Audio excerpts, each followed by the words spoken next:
Very much. Good morning, everybody. Thank you so much for joining us today.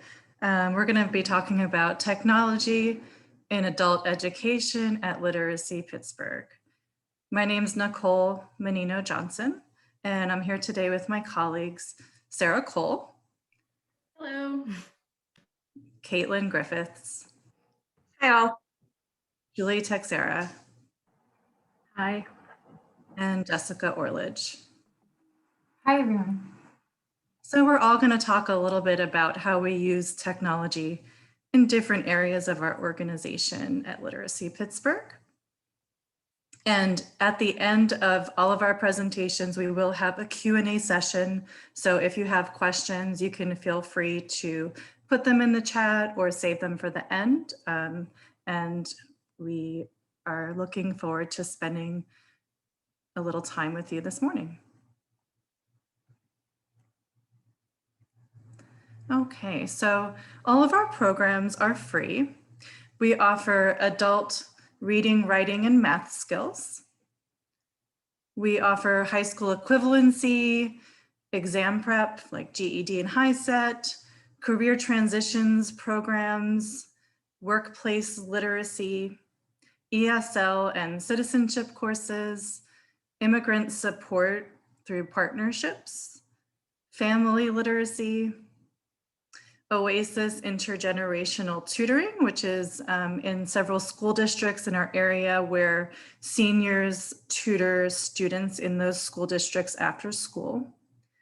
And Compass AmeriCorps, we have members that serve our students in our area. And here's a little bit about our student demographics.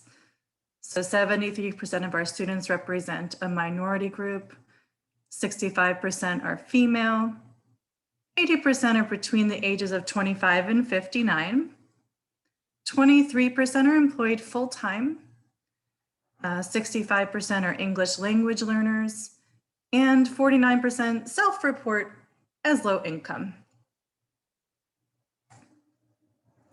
And our students come from more than 100 different countries, so it's quite diverse. There's many first languages that are spoken by our students, and we really enjoy that diversity.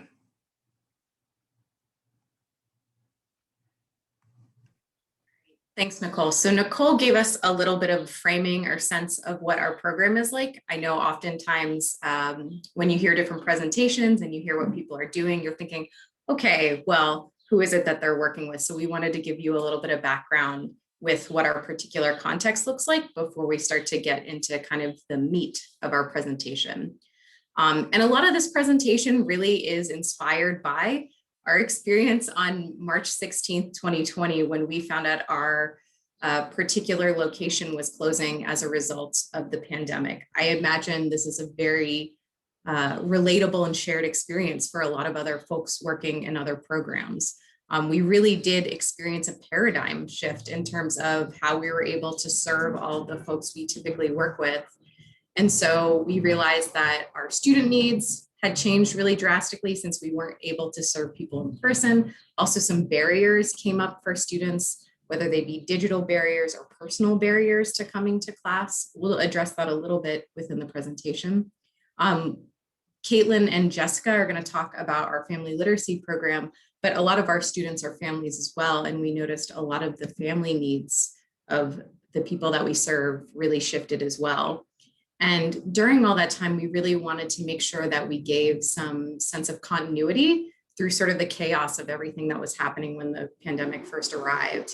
And as a result of that, we were hoping that we could provide different kinds of services that would really adapt and address what had been coming up for the pandemic, including doing distance learning. A lot of what you're going to see today that we're going to present are different things that we learned and kind of came about as we tried to adjust and adapt to these new particular circumstances that we were under during the pandemic.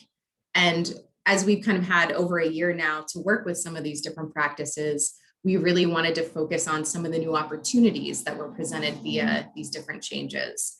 So a lot of kind of how I'd want to encourage you to kind of approach or think about the presentation we're going to give you today is we're going to share we're going to go kind of wide, but not super deep on anything. We're going to show you a number of different sort of promising practices that we landed upon via ways that we had to adapt during the pandemic and figure out how to still serve our students as best as possible. And I encourage you to kind of maybe consider, what could you use? So what could you, I think something that adult educators are really good at are borrowing and adapting and using and sharing ideas. I think like we're all really super amazing at that. So thinking about what could you use for your own particular context? What has your program learned? So be reflecting, and there will be some time at the end if you want to share out a little bit about some promising practices. Your particular programs, we would love to learn from you as well. So any kind of particular practices you landed upon that were really helpful. And then also, what will you carry forward? So we're very deep in the process now, I think, as we're starting to move towards, eventually, we're still all completely remote at our program, but we have a loose goal of coming back together in the fall now. What can we carry forward from this? What can we continue to use that we've really learned through really having to, as they say, like, necessity is the mother of invention. We kind of were forced in a lot of ways to really adapt and integrate more technology and digital literacy into our program. We learned a lot really rapidly in a year. What can we use and continue to use going forward? Nicole, thanks. And I'm going to actually hand it over to Julie Texera first. So Julie is going to talk a little bit about specifically the English language learning program and some of the different innovations in distance learning that they came up with, and some of the promising practices we're hoping to continue to capitalize on there. So take it away, Julie. Thanks, Sarah. So like we mentioned, we've been online since last spring, and we're still teaching online.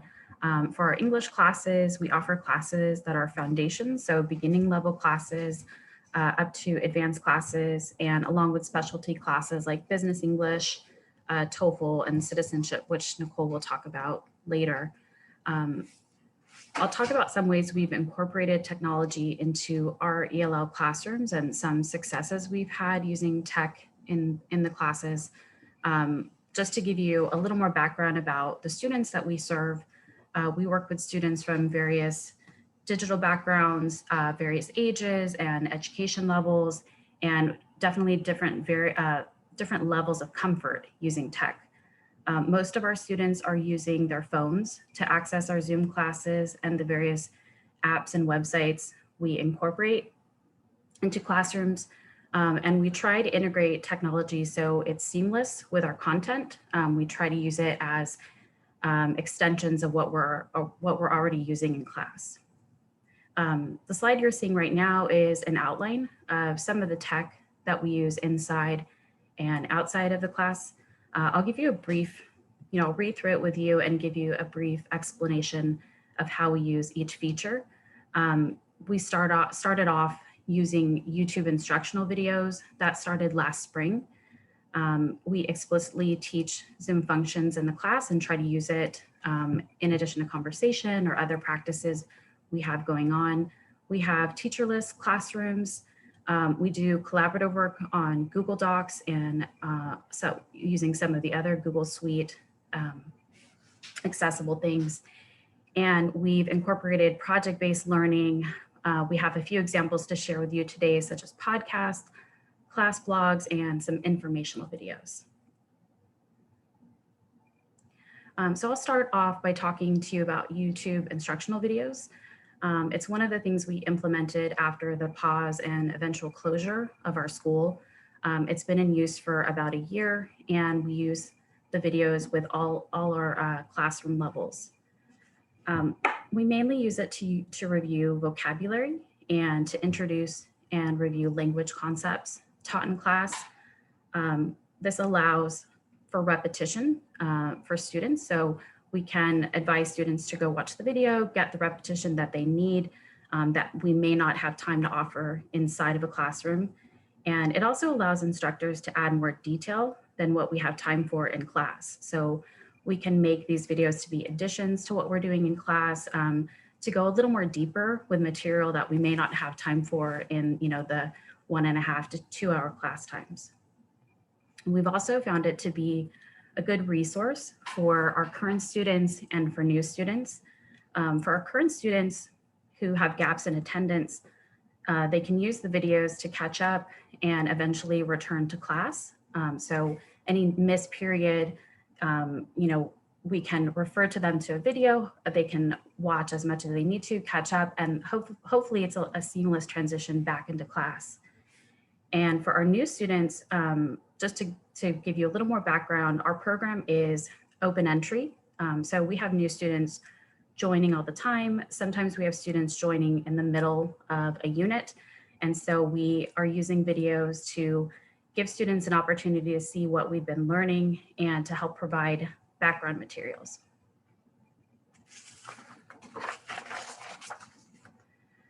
One of the other things that we use is explicitly teach Zoom functions in class. We've done a gradual rollout with functions using chat, asking students to share screens in breakout rooms, and also using other functions like reactions, whiteboard, to encourage students to use them at different times in class. One thing that's been really successful is having students use chat. We found it's really good for our students who are occupied during class with other life things that are going on and need to have their microphone off. So this allows them to still participate in class, to ask questions and volunteer answers. It's also a good listening check for our students when they're not really understanding each other in breakout rooms. They can use the chat to help clarify any of those misunderstandings. We've also incorporated teacherless classes into our online instruction.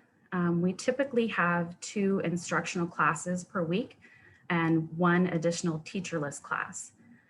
These classes are where students can join Zoom without a teacher and practice. They're usually 1 to 2 hours per week. So like I said, 1 additional class to the instructional classes. They're used at all our levels. And I think most of the time teachers provide guided practice. So students are working on homework, practicing classroom activities, and conversing with each other. So it gives students an opportunity to check work with each other, to maybe build on some work that's being done in classes, and also just to develop the rapport with each other, to develop that outside relationship they might be missing with online classes. And like many other programs, we're also using Google Docs and Google Classroom. Mainly we're using it for collaborative writing activities, to review class activities, for projects and presentations, to give students opportunities to work with graphic organizers, for career-focused activities like resume writing and letters of introduction, and also as a way for students to submit their work. And the last thing I'll talk about is, are the projects that we've incorporated with tech. We're still doing project-based lessons online. We've incorporated different digital platforms with these projects. We mainly use them as wrap-up extensions for our units. I have 2 examples to share with you. The first on the left is a podcast project. This was done by our advanced classes where students produced their own podcasts to talk about ways to deal with anxiety and feeling depressed.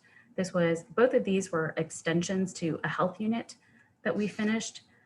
Students assigned themselves different roles in producing the podcast and then shared and celebrated their project with a listening party. The second example on the right is a class blog project using Google Blogs. Student groups were assigned 4 health-related topics: going to the doctor, the dentist, visiting a pharmacy, and self-care at home. They had to write important questions that they could use in these 4 areas and look for resources that they could share with classmates. The groups collaborated on their blog project, compiled information, and then presented their information in the blog form. This we were able to link this with Google Classroom so students could navigate there easily after future use and hopefully use it as a reference after the class. I think that's it for me. So I'll pass it along to Nicole to talk about citizenship innovations. Hello again. So I'm going to talk with you about citizenship class innovations that we're using. So right now, all of our courses are online. And in addition to live Zoom classes, we're offering some YouTube playlists, YouTube content that's linked to Quizlet. We have a Google Classroom for tutor use and some gamifying activities with Bamboozle and Flippity, and an Instagram channel. For YouTube citizenship, there are 3 playlists, each focused on a different area of the citizenship interview and test. The most known about aspect of citizenship are the 100 civics questions. And so we have videos that are thematic and cover all of these questions.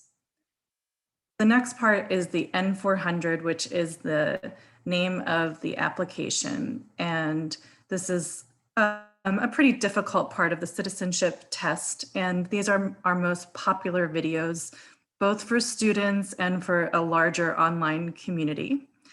And there are a handful of videos for the reading and writing test for citizenship. These are used in a similar way for students as repetition. They are test prep, so a lot of students enjoy being able to not only come to class at Zoom, but then also repeat. They're also really helpful for our students with emerging literacy, where they can see the words and hear how it's pronounced at the same time, and it gives them practice again and again whenever they have time. We also found that YouTube is very accessible and it's not difficult for students to use. So it's simply sending a link for a video, they touch the link and it just opens on their phone. So it doesn't require a lot of digital literacy, and student use has shown that it's very popular, because of the accessibility and familiarity with YouTube. Students were already using YouTube. And so it wasn't something new that we had to teach explicitly how to do. Each YouTube video has a Quizlet, excuse me, a Quizlet set that's associated with the topic. Quizlet is a site that has flashcards. And so the content that we cover in the civics video will also be covered in the Quizlet set. So these are the 100 questions broken into thematic sections. And it also covers some reading and writing. So students not only come to class and we do that topic, then they can review on YouTube and review on Quizlet as a way of rounding out different learning styles. We developed a Google Classroom for tutor use where they can access worksheets, videos, and parts of the N400 application that they can all find in one place and use with their students. Many tutors find this helpful as this particular topic is covered a little less heavily in some of the regular textbooks. Many of the materials on citizenship are focused on the civics questions, so this is a nice resource for our tutors. And for gamifying, we're using Flippity, which has a lot of different kinds of activities. This one, we use in an interactive way during a Zoom class. And in this particular one, students can say where to move the term. So whether it's the legislative branch, the executive branch, or the judicial branch. So it's just another way that we can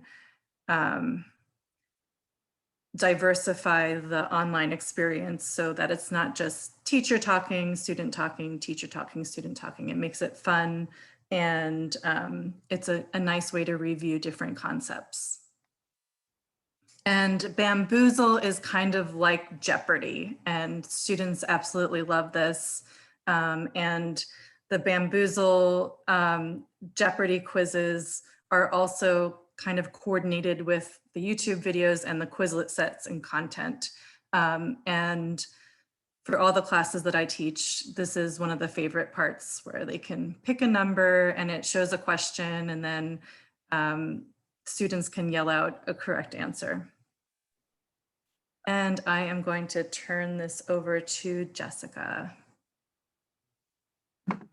Yeah, thanks, Nicole. I would like to talk about our family literacy innovations. So for those that might not know, what is family literacy? Let's start with that. Okay, great. So family literacy consists of 4 components. That's adult education, early childcare education, parent education, and interactive literacy activities. Parent education, that's something you've already been hearing about. That's maybe English language instruction or GED instruction, and so on. Early childcare education, we offer that for children, or that includes children 0 all the way to 3rd grade. Parent education, that's a time where we really try to empower parents to be their children's first teacher. So let's give parents the skills that they need to practice study skills, reading for main ideas, completing Venn diagrams, and taking on that role with confidence in their children's education. And finally, ILA, interactive literacy activities. I do hear this referred to as packed time sometimes, maybe parent and child together time. So that's when we really ensure as a program that parents are able to take on that role, work with their kids, help themselves, help their families. Before the shutdown, all of this would take place really at our school. Early childcare education helped to remove a barrier. Parents were able to come to school with their young children. Their children are receiving education at the same time. So when March 16th hit, we really had to think, okay, how do we still offer all of this during the shutdown, keep that continuity through the chaos? What can we do to help families help themselves at this time? So you've already heard about some of the innovations in adult education. We were able to ensure that our early childcare educator was trained and online, working with those kids. And I wanted to really talk more about parent education. So yeah, with parent education, on the next slide, great. Parent education, we really wanted to take this time to help parents make sure that their families move through the shutdown as smoothly as possible. We surveyed parents. What do you need to help your families now? What do you need? And it became very clear that we needed more digital literacy skills immediately. So we took that on right away. We helped parents navigate devices. We made sure that all parents did have enough devices. Also, maybe there's only one computer and their child is using that for school. We were able to ensure that parents had another device to be able to use. Access to technology was a very big priority. So we did work with the vocabulary, making sure parents are able to download apps, access the internet. We did work with Google Docs right away. It kind of mimics a lot of what their children are seeing in school online. Google Forms, the Google Suite, pretty much. Including Google Classroom. We also really made a point to work with communicating with the schools, communicating with their child's teacher. So we practiced a lot with email, how to forward an email. Maybe I, as your teacher, can see what you're seeing and help you figure out and understand the content of the email, how to reply to the teacher, how to reply all, or how to not reply all if that's what you don't want to do. And just an awareness of what all these little symbols in your email mean. We also did offer virtual homework help sessions where parents and their kids can come. Maybe they're not using Google Classroom, maybe their school is using Canvas. Okay, well, let's specifically help the families that need to figure out, what do all these symbols mean? How do I upload content, etc. We really wanted to cover our bases. We stuck primarily in these sessions with very teacher instruction heavy classes. We tried to screen capture absolutely everything. What does it specifically look like? And not all of our folks are using the same thing. We have some people on Chromebooks, other kinds of laptops, Android versus iPhone. So the great thing was we were able to work together and see students help each other figure out, okay, well, this is what it looks like on my phone. What does it look like on your phone? Let's talk about it. Let's break this down and help each other.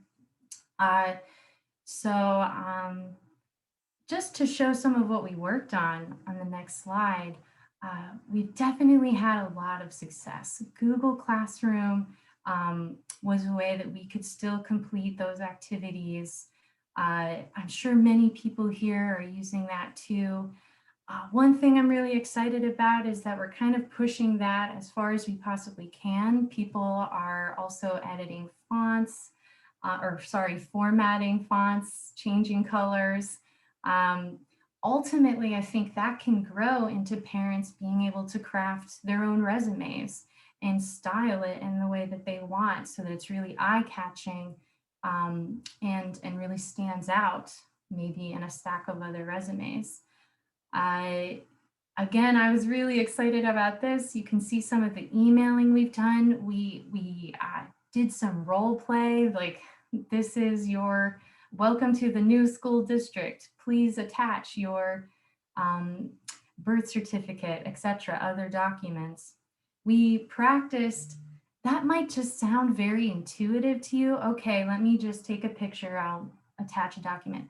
That being able to do that, if you had maybe never used email before in your life, it's a lot to learn. So we really worked on what are the symbols. We worked on being able to take a picture successfully so that the entire document is there. There's no weird shading or angles.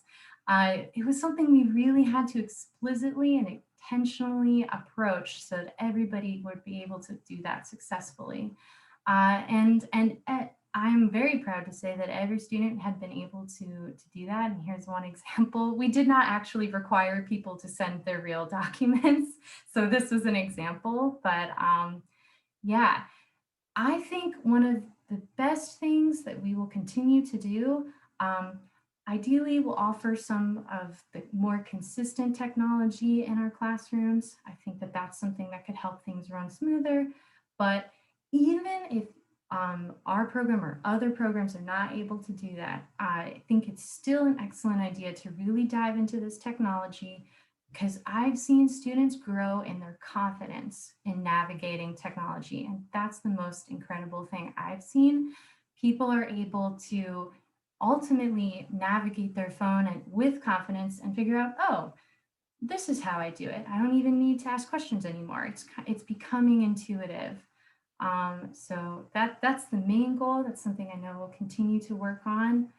And I wanted to give it over to Caitlin to talk about our last component, ILAs. Thank you, Jess. So here we do have our interactive literacy activities. So prior to the pandemic, we did hold these on site, like Jess said.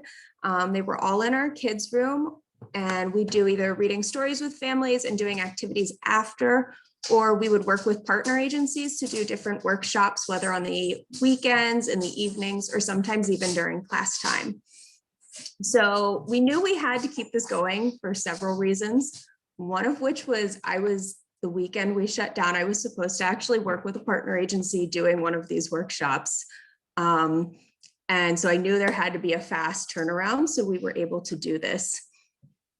There had to be some way that wasn't just me reading a book over Zoom, which is what I ended up doing for that workshop. And I realized that we, like the English classes, could do a YouTube channel.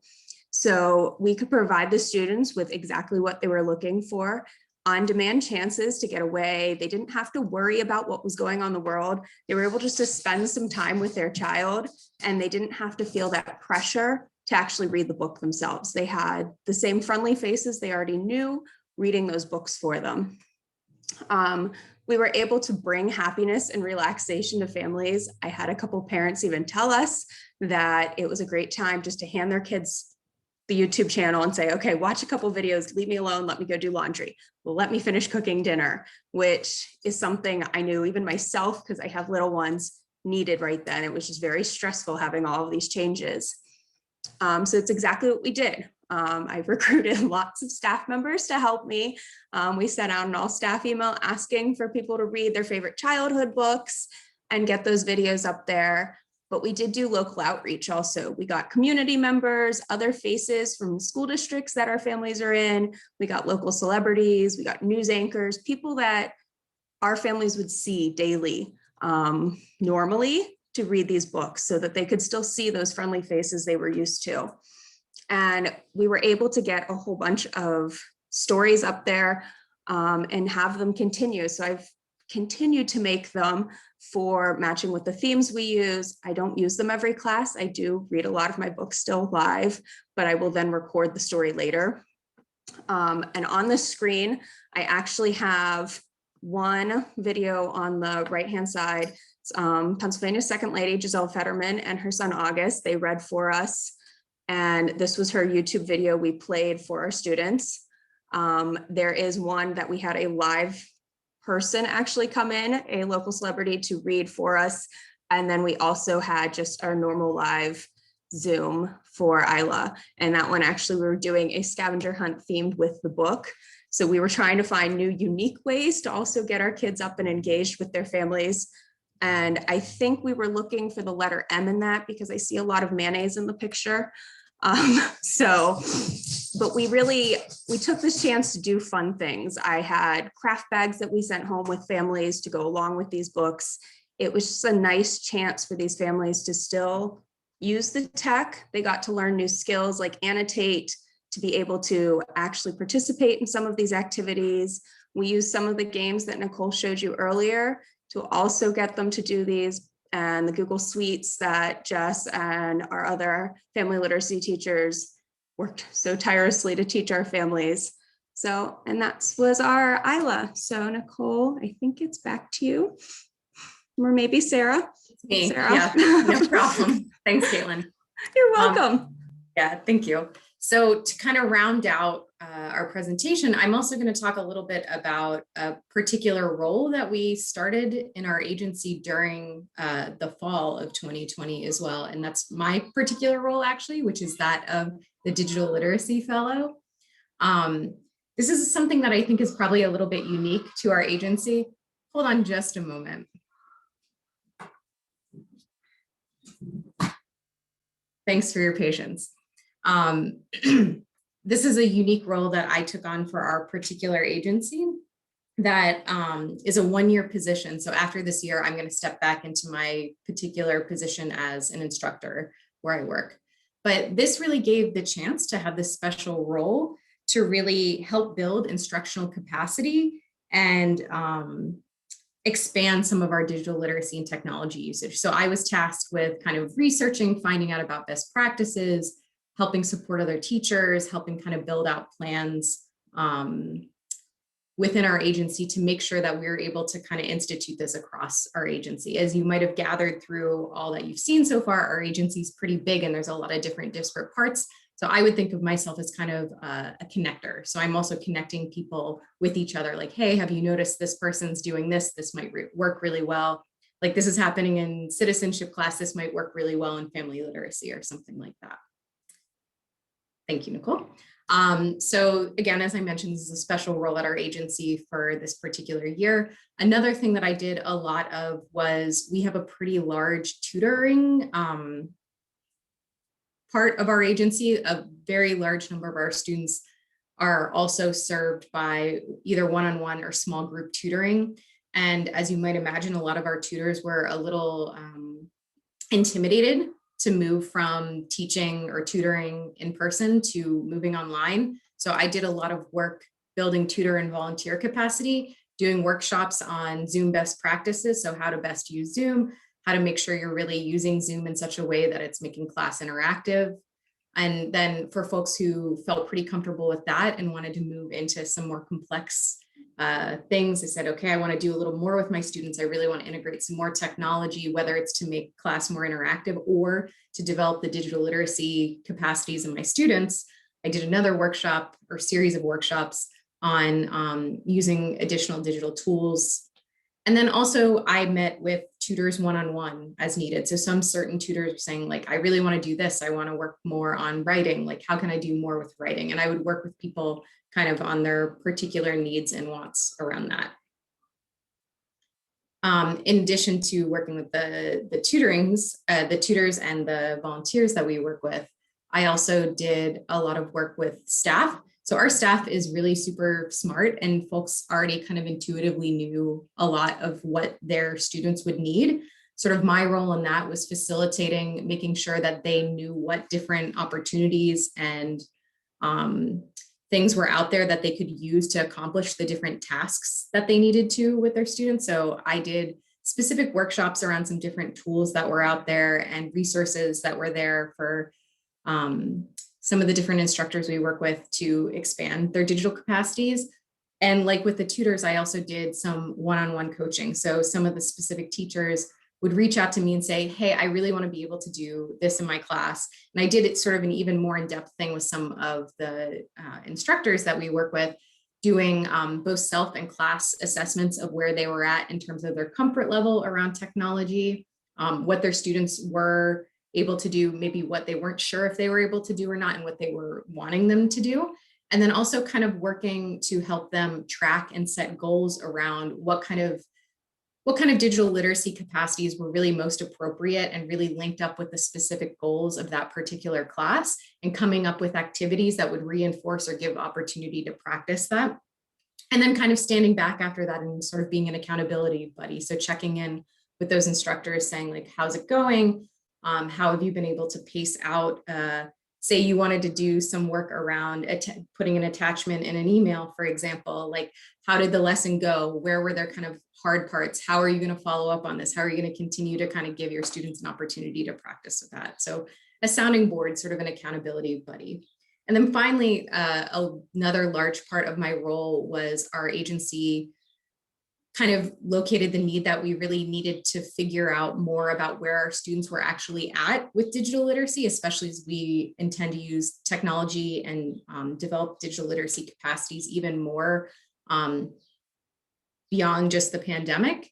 And so I did a lot of research and eventually landed upon the North Star Digital Literacy Assessment as probably being the best opportunity we had to have some kind of standardized assessment that would be tracking students, seeing initially where they're at with their technological abilities, and then also being able to, using that, there's a curriculum that attaches to it, being able to pull some information from the curriculum that goes together with the assessment, address the skill gaps that we noticed, and then check in again. So reassess the students after we've done some practice through that. I'm currently actually still working on doing workshops and training for staff around how to best use this assessment. As I mentioned, there's a curriculum that goes along with it. So I've been doing a lot to kind of link up, okay, you did the assessment with your students, you noticed this, how do you best select materials then that address those particular skill gaps. And then finally, we're in the early stages of really implementing and using the North Star Digital Literacy Assessment. So tracking the assessments, looking for gains and how students are doing with that. We kind of picked an initial pilot group of our classes that are more managed enrollment classes. So unlike sort of the classes that Julia was talking about earlier, most of our classes are open enrollment and students are kind of coming and going at any time. We do have some managed enrollment classes that tend to be more specialized or focused on a particular skill or goal that the students have. A lot of the ones that we targeted for this particular use of North Star were around career and transition focused classes, because we thought, well, these students in particular, if they're saying like, I want to move into post-secondary, or I want to have a better job, I want to upskill for a better job, those are the students who are most immediately really going to need to have strong computer skills to be successful, whether that's again in post-secondary or getting better employment. And two classes in particular, we've been working on that. One is an in-house class called Career Accelerator that's focused on working with learners who have a goal to get their high school equivalency, but they also get very focused kind of in-depth career counseling as a part of that. And then another aspect of it is they're being assessed on the North Star and getting workshops on digital literacy as well. So they're kind of getting a wraparound of different upskilling to see that they can move, as it says, accelerate into a better career. And then APRI, which is a partner agency. So we've been working with some partner agencies. There's some other ones coming up that are related to working in the trades, but making sure that students have the digital literacy skills to really be successful in those classes, in addition to some of the other literacy skills that they need to be successful. So that's kind of a very broad scope of some of the things that I've been working on, but we just wanted to highlight that role because it might be an opportunity for other agencies to think about, okay, who could they kind of put or centralize as a person in a similar role to me, who's a connector, who's able to kind of also kind of track and make sure that the use of technology and digital literacy is being used and implemented consistently throughout the entire agency. Thanks. And Nicole, yep. So we're going to actually open it up. We wanted to make sure we had a good amount of time. We covered a whole lot of ground. We showed you a whole lot of different things. As I said, we're going to go more wide than deep in this presentation. And my hope is that as folks start to ask questions, you can kind of tailor to what stood out to you, what's something you think you could use, really make this presentation like what you want it to be and get the additional information that you really want. And we'll answer your questions as best as we can. So we'll open it up to that now. I think if you look at your reactions, you could raise your hand so we could do it that way and people could unmute themselves and ask questions that way. You're also welcome to put them in the chat and we can read them out and answer them that way too.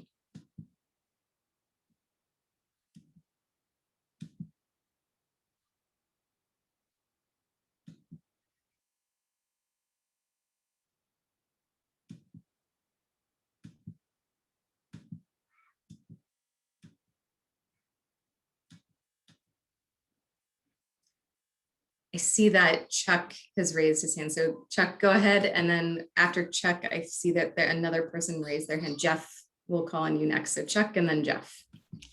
Oh, hey, Sarah. Thanks. I was curious about North Star. Did you get much feedback about the instructional pieces of North Star? Like from students, did they seem to take well to it? Did they put a lot of time into it? Did you notice that they then were able to complete and obtain some of the certificates based on using it? So thanks, that's a great question and I really appreciate it, Chuck. I would say right now we're still kind of in the pilot phase of really rolling it out. So we started, as I said, with some of those career focused classes. I'd say in total, I've probably assessed and worked with maybe like 40 students, which is not a lot in terms of our greater size of people that we work with. My initial sense is it really depends on the particular, there's like 14 different assessments on there. Some of them people have done pretty well right off the bat with, and I suspect some of that is having to sort of be thrust into some of these digital capacities because of the pandemic and get certificates. Other assessments, I think that is a little more challenging for students. My experience with using, I think you're also asking about the curriculum. So like Yes. there's the assessment and then there's also the curriculum. I find that students really, really like it.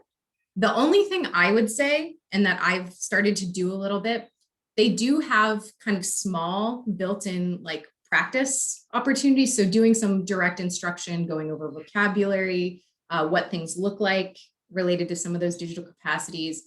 There are smaller activities where they're actually applying the skill. And I think in the assessment, they really actually have to apply, like, can you drag and drop something? Can you attach an email like that? I have felt like some of the curriculum, there could be even more opportunity for that. And I've built that out myself. So like, for example, there's an email curriculum and it had students, the way it's written in the curriculum, it actually has them like hand write out an email and like identify where you would put the subject and the greeting and the closing and everything. I actually shifted to have students instead like actually write me an email. I was like, okay, we reviewed all that, you know, like what is good email etiquette and everything. Now write me an email. The students all wrote me an email and then I screen shared their emails back to them. And we like went over and did like a polite, like constructive sort of saying like, what's good about this email? What could be improved upon this email? So I think generally speaking, it's really good. And especially if you don't have any curriculum already on hand, which I don't think a lot of agencies do, it's good. There's definitely some opportunities to build out even more practice would be my Oh, answer. cool. Okay. Hey, thank you very much. Yeah, thanks for that question. Jeff? Yeah, I was going to follow up with the North Star as well, and I'm glad Chuck asked that question because I think that goes much more in depth. But I don't really have a question, more as a comment. I know one of the things that we're trying to do at our agency is to kind of revamp the intake and orientation and really start to think about how North Star plays a role within that. And I think I like the approach, and I think the approach you guys are making makes much more sense. Identifying a small pilot, and maybe identifying a group of or targeting an audience that where they need to have specifically strong skills and tying that into sort of the implementation, how you sort of gather information and data from that group. So, we've been looking at more of a broad stroke approach, but it might be better, like, kind of see what works, see what, see the groups that have the lowest bridge of digital competency in order to move on and see how that kind of is relevant. So I just learned a lot. It has me rethinking, but it was more of a comment. But I think Chuck's comments also were very interesting. And I think that's, something we need to consider at our agency as well. Thanks, Jeff. A very wonderful presentation, ladies. Thank you so much for that. I had a question about the teacherless classroom. This is Nora. Name is Nora. How well did that work, and what was the participation rate? Meaning, like how many students showed up and how did it work?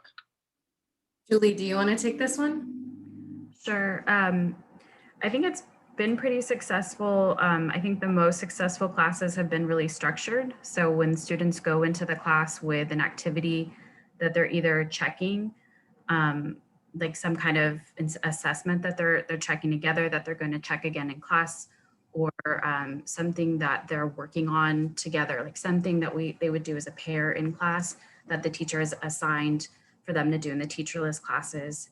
I think usually the attendance is like, could be 5 to 8. The biggest is probably 10 people that come. It gets a little tricky because when you have so many people in one spot and no one there to do breakout rooms, they really have to manage turn taking in that way.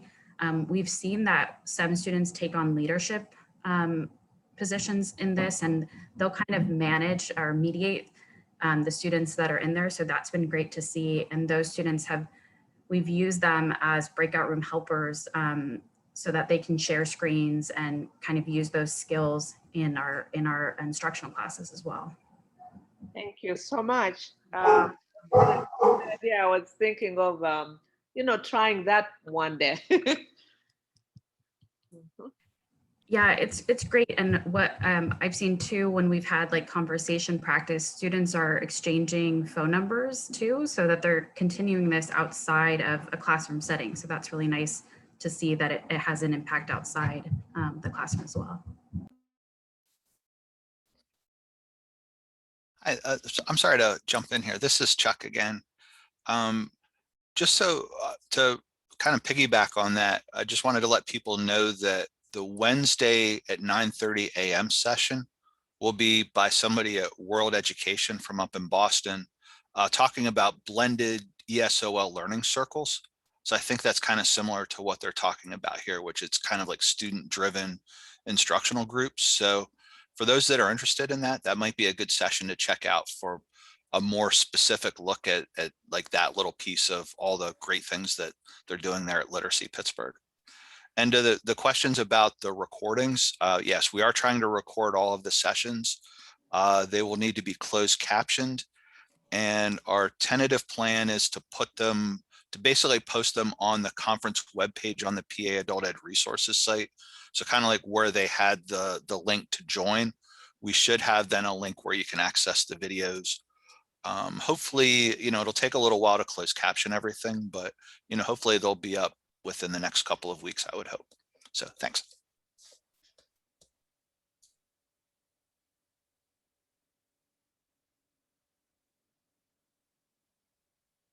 Other questions, thoughts, comments?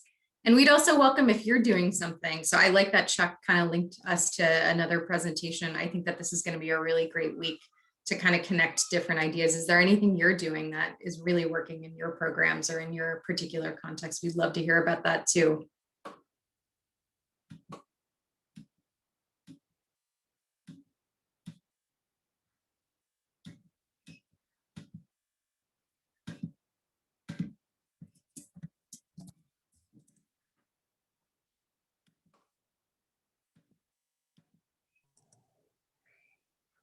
Hi, this is Angela from Intermediate Unit 1. Can you hear me? Yes, thanks, Angela. Sure. We also have focused our time, some of our time in our PLCs to working with the issue of digital literacy, and our agency is also using the North Star assessment to once we get an idea of who really needs that assistance, we're using that as our tool to help us to guide our digital literacy instruction. And we, as a group, went through and found some different types of resources that address the different issues with digital literacy. And we're actually using those with some of our students who really need to work on those skills. So it has been very helpful. We looked at a number of different digital literacy assessments that are out there, and collectively, we really felt that the North Star one captured a lot of the skills we wanted to be sure that our students really were able to do. So I can say that we are using it regularly with our students coming into the program as well. Thanks, Angela. I think a lot of people are starting to alight upon North Star.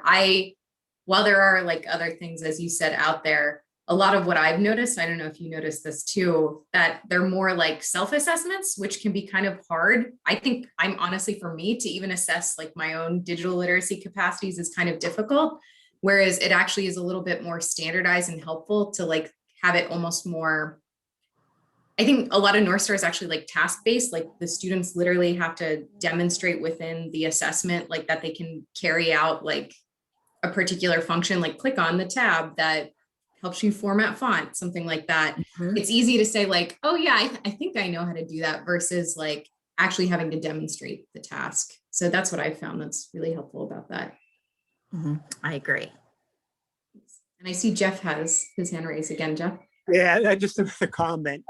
Another interesting thing to think about with North Star is when you're assessing your students, you know, one of the things we've considered is, you know, depending on their tech competency, should they be in a hybrid class? Should they be in a fully terrestrial class, or should they be in a completely online class? So, you know, I think as you start, as we, you know, start to think about our classes, traditionally we've had one class and it's a face-to-face class. However, there may be some individuals based on their tech competencies who could participate in a level 1 class from home. That is, there's less geographical constraints and more flexibility for the learner. But then you could also have the same cohort or the same class content for your low digital literacy learners, which would be in more of a face-to-face or hybrid environment. So I think that's another additional way you can kind of leverage those results. Yeah, I love that, Jeff. I think that's really, really helpful to think about how one intervention is not going to fit everybody. And in fact, like what an opportunity now that we know we can do distance learning to say, okay, for some folks, we know as we open it up, it's going to be really beneficial for them to work with a teacher in person, like in a small group, to be able to work on some of those digital literacy skills. But for other folks, it might make more or better sense for them to be using some of these different resources we have around distance learning that we maybe didn't fully recognize that we had prior to the pandemic. Thanks.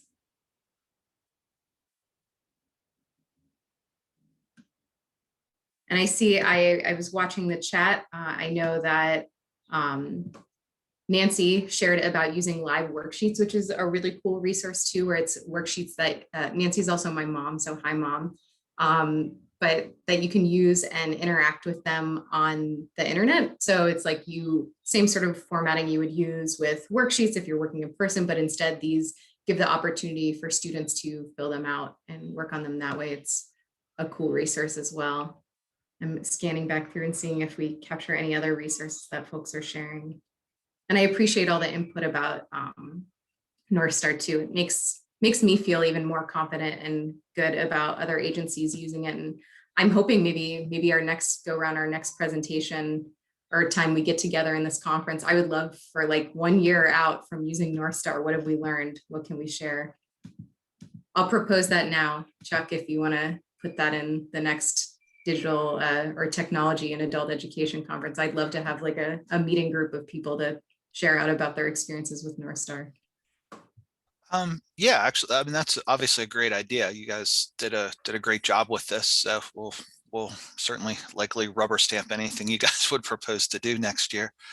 The other thing, if there's interest, one of the things that we would like to do next year, and I was thinking about it with some of the different online curricula or resources, would be to form some communities of practice. And, so maybe instead of like just a, hey, at the end, let's see what we did, maybe something more front-ended where, we get a group of people that are interested in working with this, working on it together, like throughout the process. Sign me up. I'd love to be part of that community of practice.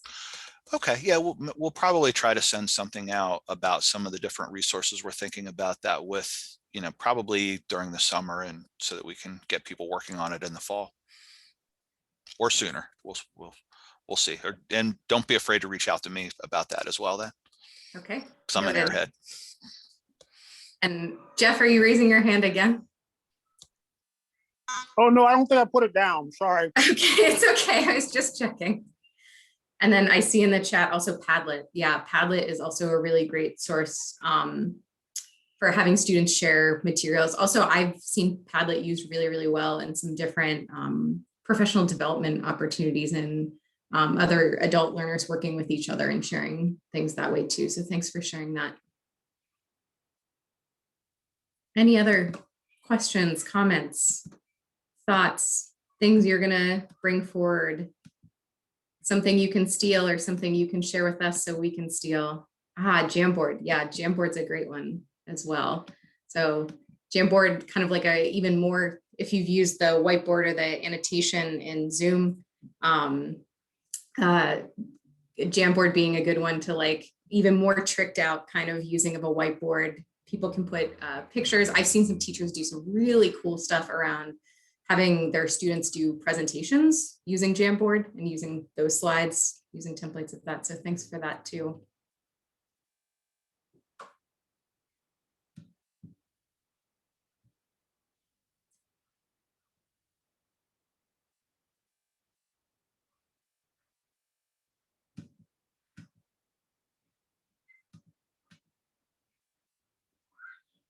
I think we're just about at time, so we don't want to hold anyone over. Can you advance one more slide, Nicole? Oh, did we not put our contact on this? Nope, we didn't put our contact. I will put my own contact in the chat. I'm going to invite my other co-presenters to put contact in the chat. So if something occurs to you after the presentation, you think, oh, I really wanted to ask about that, or I wonder, how did they do that? You can reach out to us, and then we'll stick on if there are additional questions for a little bit, but enjoy the rest of the conference. I'm really excited to see some of the other presentations today. It was lovely having everybody. Thanks for a really rich discussion.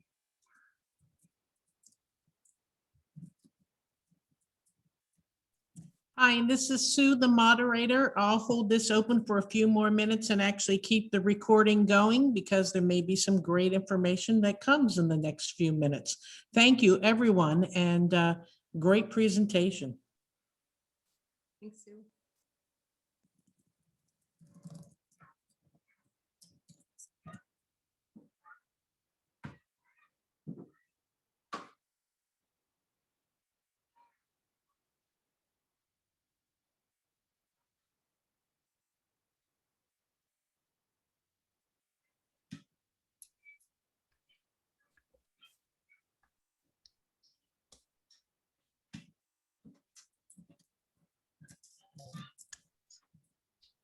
Hey, this is Chuck. You guys did amazing. Thank you so much for presenting. As you can tell, it was very well received, and I was very impressed. I really like the things you guys have been doing, not just the presentation, but just, you know, the work you guys have been doing through this is really impressive. So good job. Thanks so much, Chuck. A lot of hard-learned lessons this year, I'll say that. But it has been a real opportunity to grow, and it feels like that's the silver lining in it all, for sure.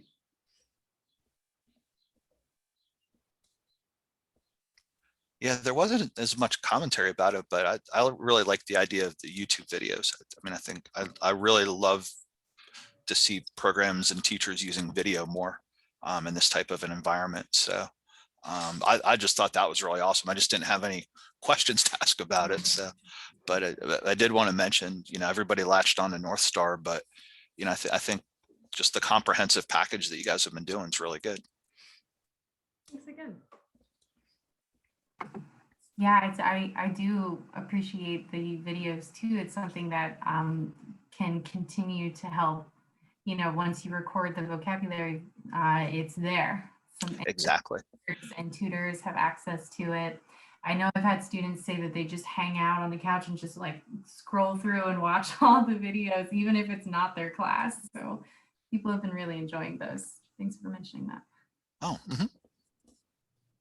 Yes, that's like a student favorite, I think. I have students that say, I'm watching you on TV every night. Well, a lot of the distance resources that we approve that are online are very dry, and a lot of them are very text driven. So anything which works well for, you know, a decent number of students, but you know, anything that can work well with the rest of the students is good. So yeah, so that's really good.